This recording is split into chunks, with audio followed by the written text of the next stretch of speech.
ओम शांति। आज 11 अप्रैल 2022। आज बाबा ने कहा, मीठे बच्चे, तुम्हारी बुद्धि में सारा दिन सर्विस के ही ख्यालात चलने चाहिए। तुम्हें सबका कल्याण करना है, क्योंकि तुम हो अंधों की लाठी। आज बाबा ने प्रश्न पूछा, ऊंच पद पाने के लिए मुख्य कौन सी धारणा चाहिए? उत्तर दिया, ऊंच पद तब मिलेगा जब अपने कर्मेंद्रियों पर पूरा कंट्रोल होगा। अगर कर्मेंद्रियां वश नहीं, चलन ठीक नहीं, बहुत अधिक तमन्नाएं हैं, लालच है, तो ऊंच पद से वंचित हो जाएंगे। ऊंच पद पाना है तो माता पिता को पूरा फॉलो करो, कर्मेंद्रिय जीत बनो। गीत बजा है, नयनहीन को राह दिखाओ प्रभु। ओम शांति। आज बाबा ने हमें कहा कि इस कलयुग के अंत में हमारा पुजारी पने का पार्ट खत्म होता है। पूज्य बनाने के लिए बाबा को आना पड़ता है। बाबा हमें विश्व का मालिक बनाते हैं। जहाँ पे एक धर्म होता है, अभी अनेक धर्म होने से ही हंगामा होता है। तो बाबा हमें लायक बनाने के लिए आए हैं। जितना हम बाबा को याद करेंगे, उतना अपना कल्याण करेंगे। तो कल्याण करने का शौक चाहिए।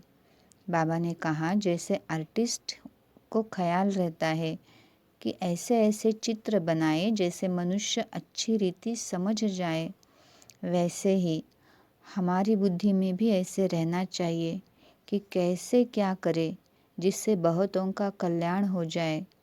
रात दिन बुद्धि इस बात में लगी रहे, इसका शौक रहना चाहिए, क्योंकि मौत तो अचानक आना है और फिर जैसी हमारी अंतमति होगी उसी तरह से हमें जन्म मिलेगा। जैसे बाबा ने एग्जाम्पल दिया कि जो अगर जुत्ती को याद करोगे तो जुत्ती जैसा जन्म मिलेगा, और अगर कल्याण की भावना में रहेंगे, उसके मनन चिंतन में रहेंगे, तो उसी रीति से जन्म मिलेगा। तो बाबा कहते हैं, देह सहित सबको भूलना है। हमारा अपना और औरों का कल्याण कैसे हो, इस चिंतन में रहना है। फिर बाबा ने कहा कि तुम पतित हो, तुमको भविष्य के लिए पावन सो देवता बनाता हूँ। इस समय तो सभी पतित है, लेकिन पतित किसको कहेंगे? पतित अक्षर विकार पर है ना, जहाँ पे विकार है वो सब पतित है। सतयुग में निर्विकारी वाइसलेस वर्ल्ड थी। बाबा कहते हैं, इसलिए यह सच्चा सत्संग है, बाकी सब है झूठ संग। यहाँ पे बाप समझाते हैं कि बच्चे, तुमको अब अंधों की लाठी बनना है। जो खुद सज्जे नहीं है वह फिर औरों की लाठी क्या बनेंगे? जो खुद ही सजग नहीं है, दिख नहीं सकता है, तो वो औरों की लाठी क्या बनेगा? यहाँ पे अज्ञान का अंधेरा, अज्ञान के अंधे की बात चल रही है, ऐसे आँखों की नहीं। तो चलन से मालूम पड़ जाता है कि कौन औरों की लाठी बन सकते हैं और कौन नहीं। बाबा कहते हैं, फिर भी पुरुषार्थ कराया जाता है। ऐसे नहीं कि जो मिला सो ठीक। पुरुषार्थ से उच्च प्रारब्ध मिलनी है। बिगर पुरुषार्थ तो पानी भी ना मिले। ये कर्म क्षेत्र है, यहाँ कर्म बिगर मनुष्य रह न सके। कर्म संन्यास अक्षर ही रॉन्ग है। इस समय मनुष्य कितने पाप करते रहते हैं। स्वर्ग में ऐसी बातें नहीं होती, वहाँ तो प्रारब्ध है। लेकिन ये पाप और पुण्य, स्वर्ग और नरक का खेल चलता ही रहता है। इस खेल से कोई छूट नहीं सकते। मोक्ष भी मनुष्य तब चाहते हैं जब सब दुखी होते हैं। तो बाबा कहते हैं, अच्छी रीति पुरुषार्थ करो, माँ बाप को फॉलो कर, अच्छा पद लो, अपनी चलन सुधारो। बाप तो राह बताते हैं, फिर उस पर चलते क्यों नहीं हो? बाबा कहते हैं, ज़्यादा तमन्नाएं नहीं रखनी चाहिए। यज्ञ से जो मिले सो खाना है। मतलब जो भी हमें अवेलेबल है उसी में हमें संतुष्ट रहना है।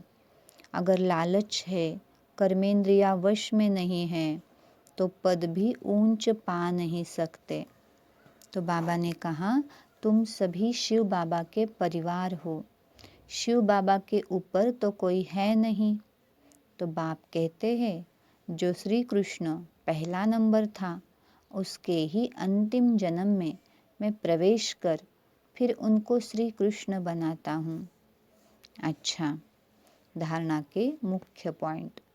पहली पॉइंट है, कोई भी विनाशी तमन्नाएं नहीं रखनी, अपना और सर्व का कल्याण करना है।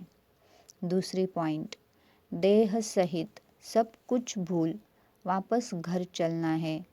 इसलिए चेक करना है कि बुद्धि कहीं पर भी अटकी हुई ना हो।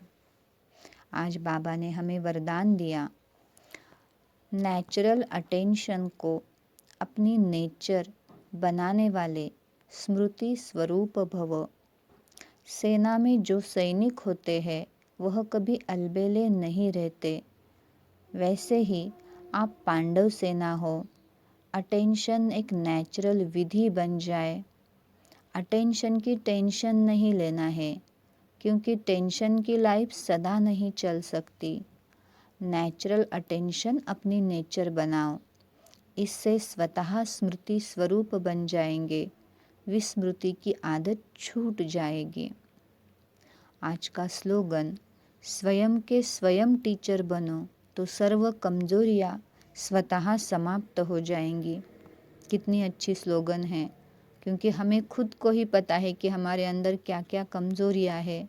अगर हम खुद अपने टीचर बन गए और साक्षी होकर अगर हमने अपने आप को ही सुधार दिया तो सारी कमजोरियाँ समाप्त हो जाएंगी।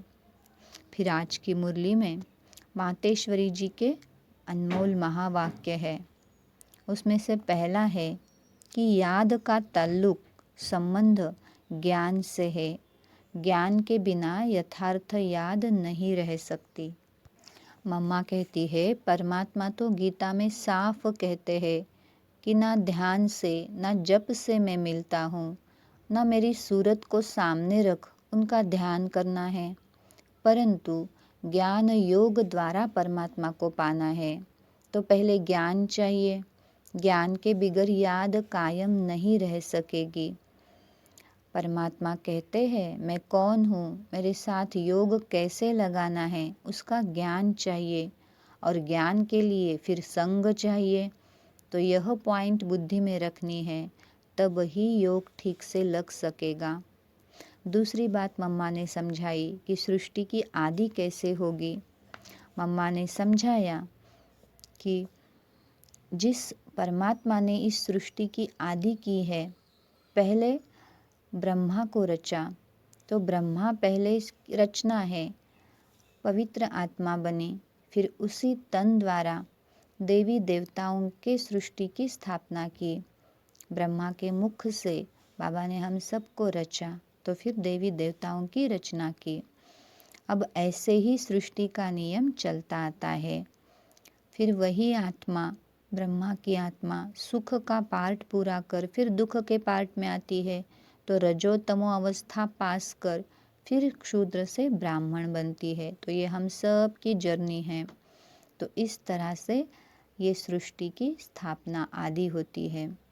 तीसरी बात समझाई, ओम शब्द का यथार्थ अर्थ। मम्मा ने कहा, ओम का अर्थ है मैं आत्मा हूँ, मेरा असली धर्म शांत स्वरूप है। अब इस ओम के अर्थ में उपस्थित रहना है। तो ओम का अर्थ है मैं आत्मा परमात्मा की संतान हूँ। मुख्य बात यह हुई कि ओम के अर्थ में सिर्फ टिकना है, बाकी मुख से ओम का उच्चारण करने की ज़रूरत नहीं है।